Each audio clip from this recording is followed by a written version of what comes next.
देखिए, AMU class 11 का entrance का रिजल्ट तो आ जाएगा, एडमिशन भी हो जाएगा, लेकिन सबसे बड़ा सवाल ये होगा कि हॉस्टल मिलेगा या नहीं मिलेगा।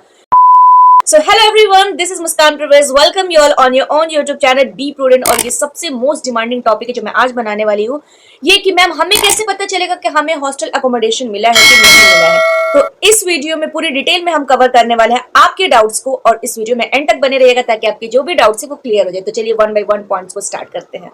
सबसे पहली बात ये जान लीजिए कि एडमिशन लेने का मतलब ये नहीं है कि ऑटोमेटिकली आपको हॉस्टल मिल गया। जी, यू हर्ड इट राइट। इसका मतलब ये बिल्कुल नहीं है कि आपको हॉस्टल मिल गया।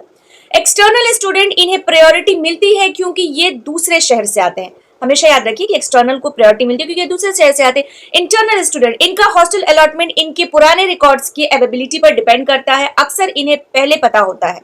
तो एक्सटर्नल को प्रायोरिटी मिलने की चांसेस ज्यादा है। और एक चीज और रखिए, जितना ज्यादा आपका घर दूर होगा उतनी ज्यादा चांसेस है कि आपको हॉस्टल अलॉटमेंट हो जाए बिकॉज ऑफ द डिस्टेंस।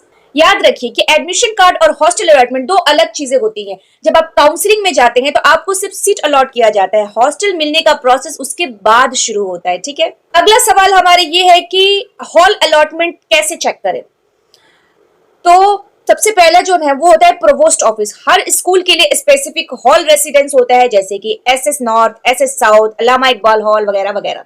दूसरा है नोटिफिकेशन। एडमिशन कंफर्म के बाद आपको हॉल अलॉटमेंट की लिस्ट चेक करनी होती है देखने के लिए कि आपको कौन सा रूम अलॉट हुआ है कौन सा नहीं। तीसरा डॉक्यूमेंट, एडमिशन फीस स्लिप और हाई स्कूल की मार्कशीट हमेशा अपने साथ रखिए।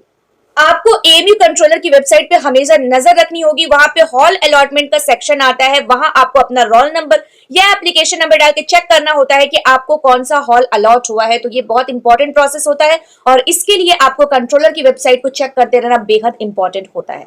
अब सबसे मेन सवाल आता है कि एलिजिबिलिटी और प्रायोरिटी क्या है, यानी कि किसे पहले मिलेगा हॉस्टल।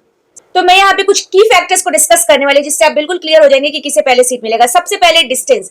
जो लोग यूपी से बाहर से आते हैं, जैसे बिहार हो गया, भागलपुर हो गया, बंगाल हो गया, जम्मू एंड कश्मीर हो गया, उन्हें पहले प्रेफरेंस मिलती है क्योंकि वो दिल्ली से दूर होते हैं।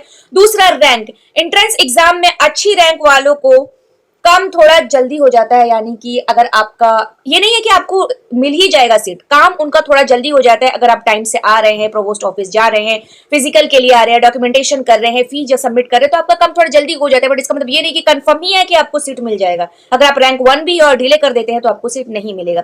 तीसरा स्पेशल कैटेगरी, जैसे पीच फिजिकल हैंडीकैप हो गए और दूर दराज के लोगों के बच्चों की प्रायोरिटी ज्यादा मिलती है। तो इसलिए ये 3 फैक्टर्स हो गए जिनसे ये पता चलता है कि किसको प्रायोरिटी मिलती है पहले।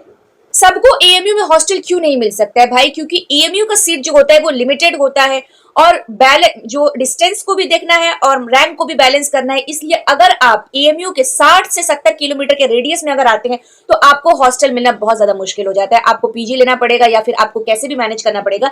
हॉस्टल हमेशा उन लोगों को ज्यादा प्रायोरिटी दी जाती है जिनके रैंक तो अच्छे होते ही है और साथ में वो दूर से भी बिलोंग करते हैं। तो अब होता है physical reporting and room allotment. तो 3 स्टेप्स को फॉलो कीजिए। सबसे पहले प्रोवोस्ट ऑफिस जाना है आपको। दूसरा फॉर्म भरे और वार्डन से मिलिए, अपने वार्डन से मिलना बहुत ज्यादा जरूरी है। रूम पार्टनर और रूम नंबर अलॉट करवाएं। आप ये देखिए कि आपके साथ कौन रहने वाला है और आप कौन से रूम में रहने वाले। जब आपको हॉल मिल जाए तो आपको उस स्पेसिफिक हॉल का प्रोवोस्ट ऑफिस में जाना होगा। वहां आपको एक छोटा सा फॉर्म भरना होगा और वहां पे फी जमा करनी होगी। मैंने आपको बताया था कि प्रोवोस्ट ऑफिस में जाके आपको 2 स्लिप जमा करनी पड़ती है। एक में 3,750 रुपए जमा करना पड़ता है, एक में 7,550 रुपए जमा करना पड़ता है और दोनों स्लिप आपको मिलती है। तो मैंने इससे पहले वाली वीडियो में उसको पूरे डिटेल में किया था गर्ल्स हॉस्टल के लिए, तो वो वाली वीडियो जाके आप जरूर देख लीजिएगा। सबसे जरूरी बात कि अगर आपका नाम सेलेक्टेड लिस्ट में नहीं आता, यानी कि फर्स्ट लिस्ट में नहीं आता, तो घबराने की जरूरत नहीं है, मायूस होने की बिल्कुल जरूरत नहीं है। वेट कीजिए सेकंड लिस्ट के आने की, उसमें भी चांसेस होता है कि वेटिंग बहुत ज्यादा हद तक क्लियर हो जाए। अगर नहीं क्लियर होती है तो भी एक और चांस होता है आपके पास सेल्फ फाइनेंस का। उसमें तो एडमिशन हो ही जाते हैं देर सवेर करके, और अगर आप इंटरनल है तो सेल्फ फाइनेंस में आपके तो पक्के एडमिशन हो ही जाते हैं। तो अगर आपके नंबर जो है कट ऑफ के आसपास है तो आप खुशियां मनाइए और अपने डॉक्यूमेंट्स की तैयारी कीजिए। डॉक्यूमेंट संभाल के रखिए क्योंकि कभी भी आपके एडमिशन के प्रोसेस शुरू हो सकते हैं। कौन कौन से डॉक्यूमेंट चाहिए, वीडियो का लिंक मैं डिस्क्रिप्शन में डाल दूंगी, जाइए और फटाफट देखिए क्योंकि मैं आप सबको अलीगढ़ मुस्लिम यूनिवर्सिटी में देखना चाहती हूँ। और कमेंट करके जरूर बताइएगा कि किस किस को एएमयू में एडमिशन मिल गया है। अगर वीडियो पसंद आया तो don't forget to like, subscribe, share and comment. Thanks for watching.